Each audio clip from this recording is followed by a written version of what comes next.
studio avec nos invités. Oui, mais un seul pour intervenir ce matin. Il s'agit de Georges Alagono. Bonjour. Bonjour René, bonjour aux auditeurs de Fraternité FM. Allez, merci d'accepter notre invitation. Je précise, vous êtes le chef service communication et coopération au niveau du Centre national de sécurité routière. Avec vous, on parle du projet de loi portant code de la route. Mais d'entrée, dites-nous, que comprendre quand on s'exprime ainsi? Les auditeurs se demandent certainement, les usagers de la route, beaucoup plus, qu'est-ce qui nous amène encore? Un projet de loi portant code de la route, et ça pend de l'autre côté devant les députés à l'Assemblée nationale. Aujourd'hui, quand on parle de projet de loi portant code de la route, en réalité, c'est une insuffisance terrible pour la sécurité routière, la circulation routière dans notre pays, que ce soit aujourd'hui que nous puissions être en train de parler de la première édition de notre loi portant code de la route en République du Bénin. En réalité, la route est un espace public, et donc l'espace public que tout le monde doit utiliser nécessite vraiment qu'il y ait des règles, qu'il y ait des comportements qui soient exigés vis-à-vis des usagers de la route. Et dans notre pays, pour aller directement, jusqu'à aujourd'hui, nous ne disposons pas d'un code de la route. Que les auditeurs fassent la différence entre le code utilisé et le code Rousseau qu'on utilise dans les autres écoles pour apprendre à conduire, et en même temps la loi sur le portant code de la route. C'est une loi, donc c'est différent. Et donc ce code-là, ça existe. Mais la loi sur laquelle nous fonctionnons dans notre pays jusqu'à aujourd'hui, c'est un arrêté de 1956 pris par un gouverneur. Et quand on dit gouverneur, dans le temps, ça veut dire que c'est un gouverneur, c'est une loi qui concerne le Togo, les pays francophones, je veux dire, de la sous-région. Les pays colonisés. Voilà. Et depuis qu'on a pris l'indépendance, ces pays-là, la plupart ont déjà écrit leur propre code de la route, ce que le Bénin n'a pas fait. Il faut dire que l'environnement juridique, en ce qui concerne la circulation routière dans notre pays, est disparate. Il est disparate jusque-là, parce que c'est animé des initiatives isolées, c'est des tests coup par coup, et donc nous ne disposons pas. Et comme je disais, 56, tu peux comprendre ce que la route était en 1956 au Bénin et ce qu'elle est aujourd'hui. Aujourd'hui, ça a beaucoup évolué. Voilà. Alors, le contexte actuel aussi, quand on veut en parler, ça a recours à tout ce que vous venez d'énumérer. Oui, justement, la sécurité routière, en fait, pour avancer, est toujours suite à une volonté politique. Il faut le souligner dans tout pays où il y a eu de révolution en matière de circulation routière, c'est à partir d'une volonté politique. Et celle-ci, il faut la souligner parce que nous étions là depuis des années à ne pas disposer des tests, et même les conventions internationales qui régissent la circulation routière, le Bénin ne les avait pas ratifiées jusque-là. Il y en a qui datent de 1968. Imaginez-vous, prises par les Nations Unies. Il y a deux conventions principales que je voudrais citer ici. Il y a la convention de Vienne de juin 1968 qui concerne la circulation routière, comment gérer la circulation routière. Et il y a aussi la convention de 1968 toujours qui concerne la signalisation routière. Et donc vous voyez que dans le contexte international, la signalisation routière respecte des normes. Chaque pays ne se lève pas pour faire le panneau comme il veut. Chaque pays ne se lève pas pour faire la signalisation au sol comme il veut. Pas du tout. Donc c'est une convention qui régit ça. Et donc cette convention-là n'a jamais été ratifiée par le Bénin depuis 1968. Et pour la petite histoire, nous étions à une réunion. D'ailleurs, cette réunion, Kofi Annan devait venir donner une communication au Ghana. Et il devait venir donner la communication. Ça commençait lundi. Et nous sommes arrivés là, le lundi, on nous a dit que Kofi Annan est mort le samedi. Donc il ne pouvait pas venir donner la communication. Paix à son âme. Et d'ailleurs, ça fait qu'en sécurité routière, nous avons instauré le prix Kofi Annan qui circule. Et donc, à cette réunion-là, pour la petite histoire, c'est que le communicateur, lorsqu'il faisait sa communication, il est arrivé sur les conventions internationales et il plaque le tableau.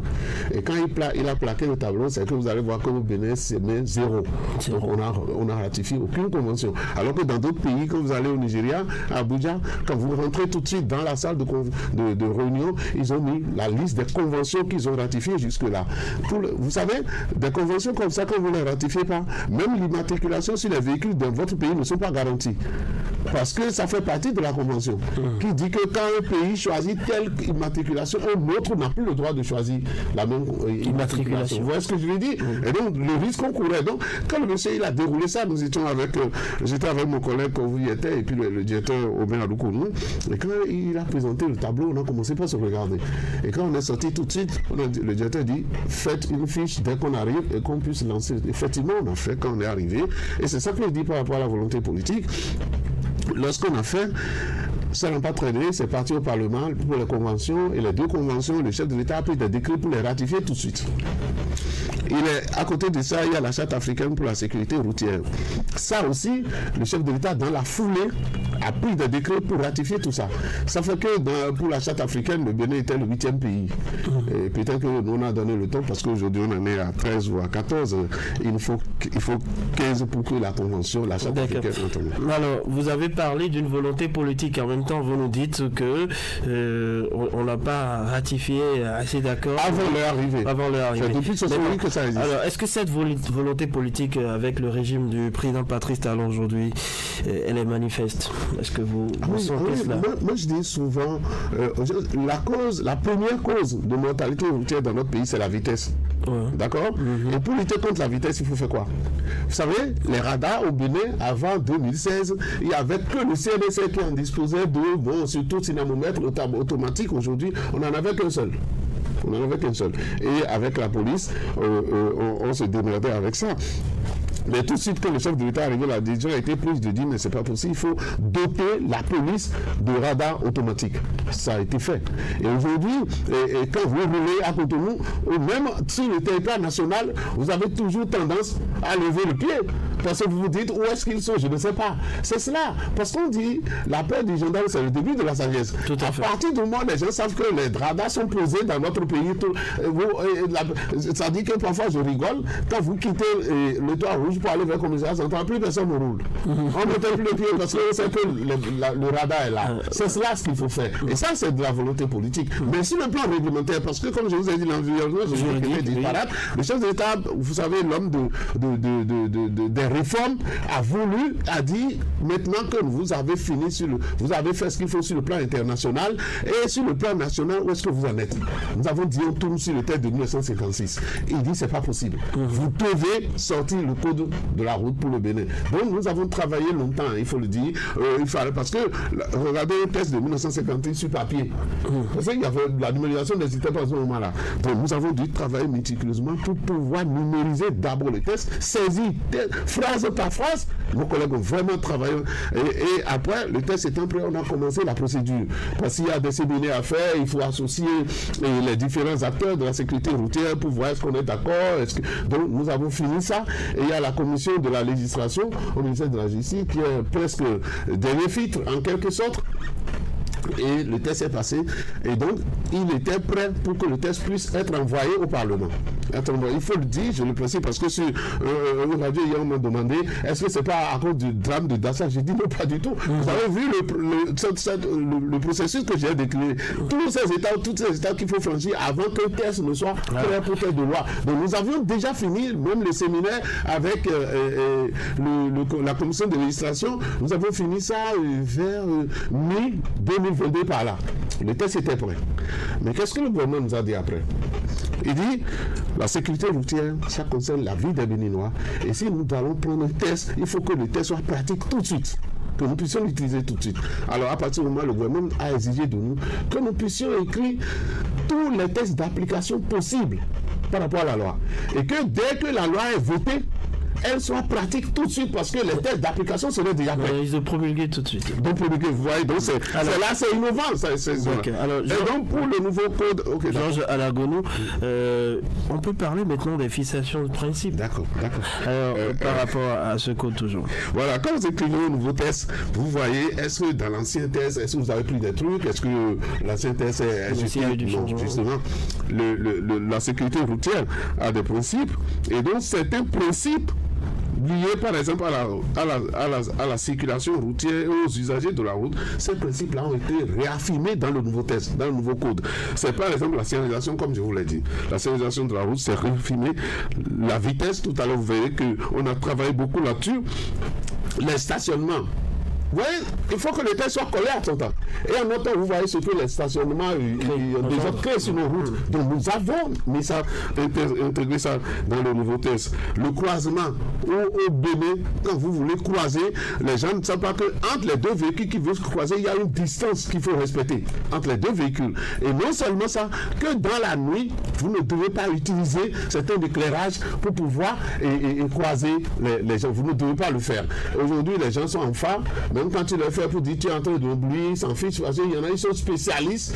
Quand ils veulent rouler dans la nuit, il faut qu'ils soient en phare. C'est interdit quand vous voulez croiser les gens. Vous ne devez pas utiliser ça. Nous avons fixé ça dans le test. Le dépassement, vous savez comment est-ce que le dépassement anarchique, comment est-ce que ça crée des désordres dans notre pays. Nous avons réintroduit ça dans le test de loi, le nouveau test de loi. Donc ça, c'est les trucs sur lesquels nous avons fixé.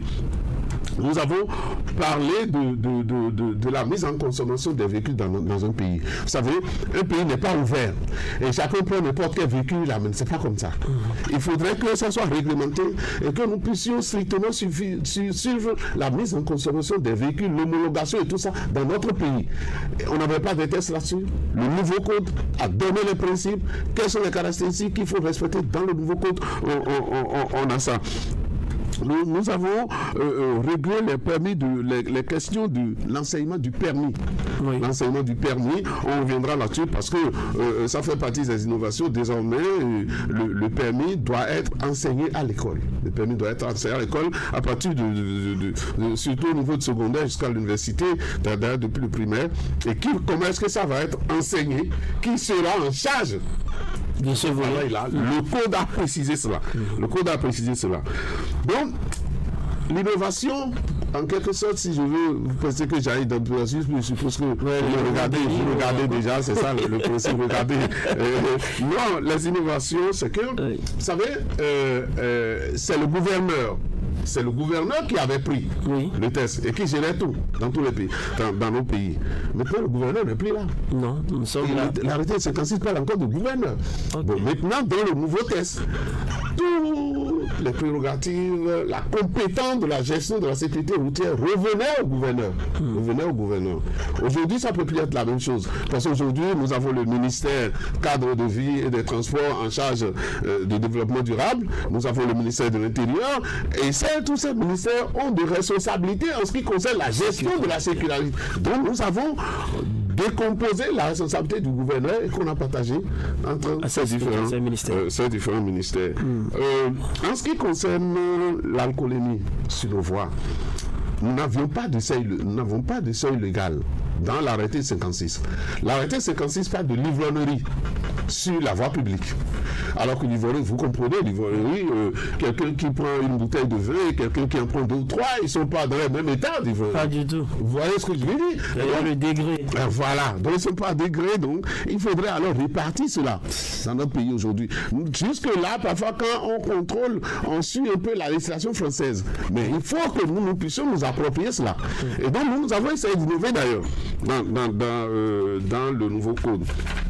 Nous avons essayé d'innover et le seuil qu'on peut verbaliser, le seuil de contravention, excusez-moi, le seuil de contravention aujourd'hui est à 0,5 g dans le sang d'alcool dans 1 litre de sang. C'est technique, il faut comprendre. 0,5 g d'alcool dans 1 litre de sang. Donc pas d'alcool du tout. Lorsque vous êtes à ce niveau-là, et voilà, tu vas te dire, mais combien de bouteilles de billets je prends pour en arriver là? Quand vous prenez un verre de vin, vous êtes déjà à ce niveau-là. Et donc pas d'alcool du tout. Attention, oui, c'est ce qui est souhaité. Et d'ailleurs, nous on a un slogan qui dit pour les jeunes qui vont en boîte, on disait celui qui conduit, c'est celui qui ne boit pas. Lorsque vous allez en boîte, il faut choisir. Donc, 0,5 g, c'est important. Ou encore, par litre d'air expiré, c'est 0,25. Et vous avez l'éthylotest à réaction chimique ou à réaction électronique, tout ça là, qui permet de contrôler aujourd'hui. Mais là où nous avons innové aussi, c'est qu'aujourd'hui, nous n'avons plus laissé le 0,5 g là comme seuil pour tout le monde. Nous avons distingué ceux qui conduisent les bus, les gros porteurs, nous avons amené ça à 0,2 g. Dans le nouveau test, 0,2 g. Vous comprenez que c'est pratiquement, comme tu le disais tout à l'heure, qu'on vous dit de ne pas prendre alors l'alcool.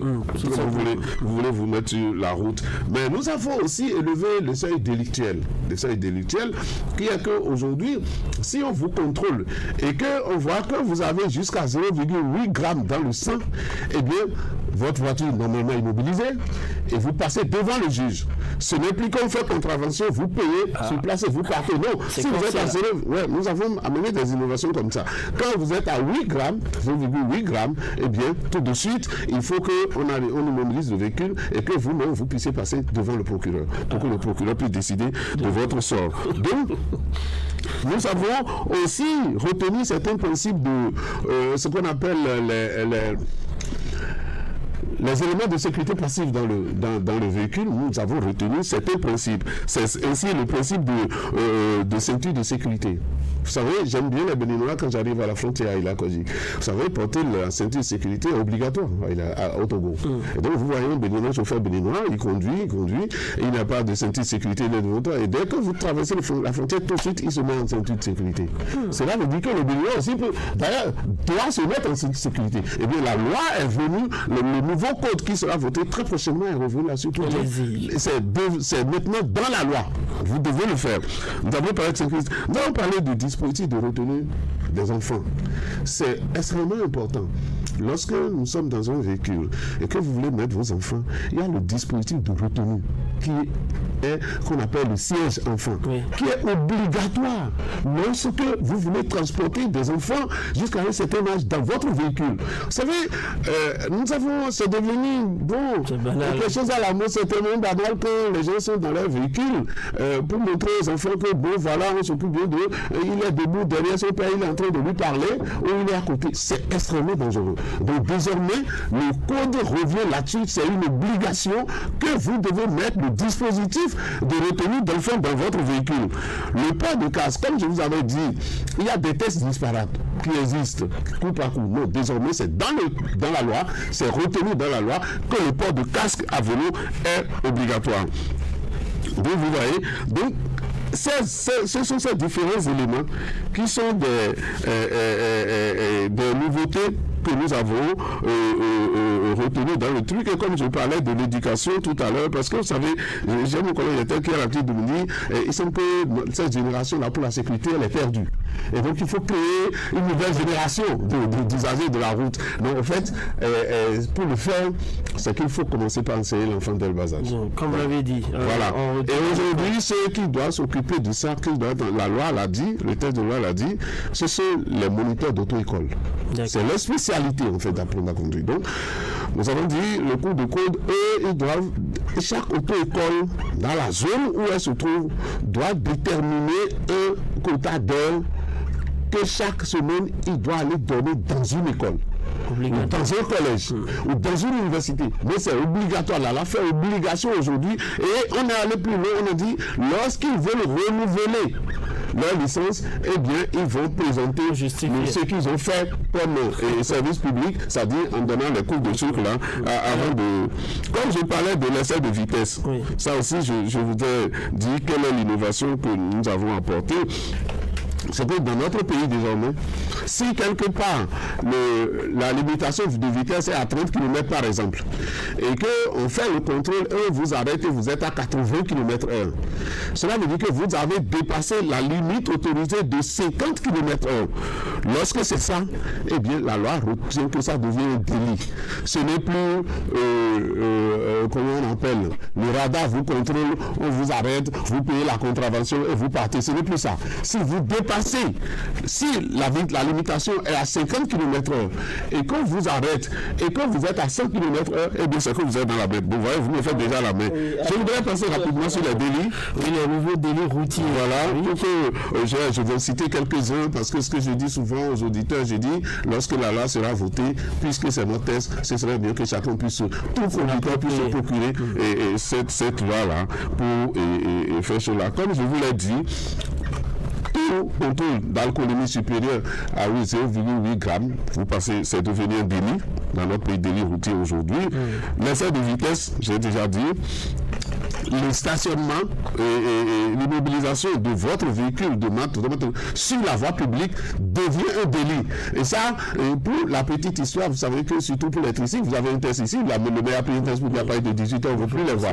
Parce que quand ils sont en route à 19h, 20h et qu'ils tombent en panne, c'est des gens qui abandonnent l'engin sur la voie publique. Et n'ayant pas d'éclairage, lorsque ça a tué des gens, ça a même tué un truc là. Donc ça aussi, c'est devenu, si vous conduisez sans visite technique aujourd'hui, on va vous verbaliser et vous payez, vous partez. Mais demain, ce n'est plus la même chose dans la loi. Si vous conduisez sans visite technique, c'est vous tombez sur le coup de la loi et vous devez passer devant. C'est un délit, vous passez devant le truc là. Ou bien ceux qui font refus d'obtempérer, par exemple, refus quand vous arrête et vous refusez de vous arrêter, vous passez devant le procureur désormais. Le permis est saisi et vous passez devant le procureur pour pouvoir faire cela. Lorsqu'il y a accident et que vous causez des dommages corporels importants aux victimes, nous avons mis ça, nous avons classé ça parmi les délits et vous devez respecter cela. Ou bien vous avez créé un accident et vous courez, vous partez. Les gens font ça souvent, vous échappez. Quand on vous arrête, c'est devant le procureur direct que vous allez passer pour avoir. Nous avons élevé ces comportements en délit pour les sortir de la verbalisation. Vous voyez ce que je veux dire? Pour dire que c'est des comportements dangereux qui créent beaucoup d'accidents dans notre pays et que désormais il ne suffira plus de, quand vous arrêtez, vous allez sur le site des impôts, vous payez et puis vous partez. Ce n'est plus ça. Ce genre de truc, c'est désormais considéré comme des délits. D'accord. Et vous devez passer. Donc voilà, il faut ramasser. Une dernière question pour vous. D'accord, allez-y. Et cette question, si c'est promulgué, finalement, et voté promulgué, est-ce qu'on est sûr que les Béninois vont vraiment respecter ce code-là? Vous savez, dérober quelque chose qui appartient à quelqu'un d'autre, dit le vol, c'est interdit depuis. D'accord? Mais il y a toujours des voleurs dans notre société. Ce qu'on dit, c'est la peur du gendarme, c'est le début de la sagesse. D'accord? Lorsqu'une loi est votée, le principe juridique dit que nul n'est censé ignorer la loi. D'accord? Et elle est bien appliquée alors? Et c'est pour ça d'ailleurs qu'il faut que ça soit bien appliqué. Et pour la sécurité routière, c'est important. Si on n'applique pas, c'est des vies humaines qui en pâtissent. Donc il est nécessaire d'appliquer. Et moi je pense que quand le code sera voté, la police, la sécurité routière, on doit disposer des éléments nécessaires qu'il nous faut pour pouvoir lutter contre l'insécurité routière. Parce que notre vision, la vision mondiale aujourd'hui, c'est ce qu'on appelle la vision zéro. La vision zéro, c'est-à-dire nous puissions passer, et je dis dans les entreprises, j'ai dit quelque part la dernière fois, j'ai dit vous devez lutter pour que dans votre entreprise, vous pouvez dire à la fin de cette année-là, on a eu 0 accident. Et c'est cela la vision zéro. Pour y arriver, il faut beaucoup de précautions. Allez, Georges Alagoune, merci. Et une pensée, oui, une pensée surtout à tous ceux qui ont été victimes une fois de l'accident de la route. Il y en a qui sont plus parmi nous. Prenons exemple et changeons de comportement. Je rappelle que vous êtes le chef service communication et coopération du Centre national de sécurité routière. Vous êtes avec toute votre équipe, appuyé aussi par le chef ANES du CNSR Zone Nord, Monsieur Prosper Ressou. Je lui dis merci d'ailleurs parce que vous avez vu, il a dit qu'il voudrait être là pour voir comment. Allez, merci. Parce que je lui passe déjà l'antenne. Dès que moi j'ai fait ça aujourd'hui, c'est eux qui vont prendre la suite pour vulgariser. Ah oui, mais c'est pas droit. Allez, merci à vous et très bonne journée. Mesdames, Messieurs, ce sera tout pour la transition.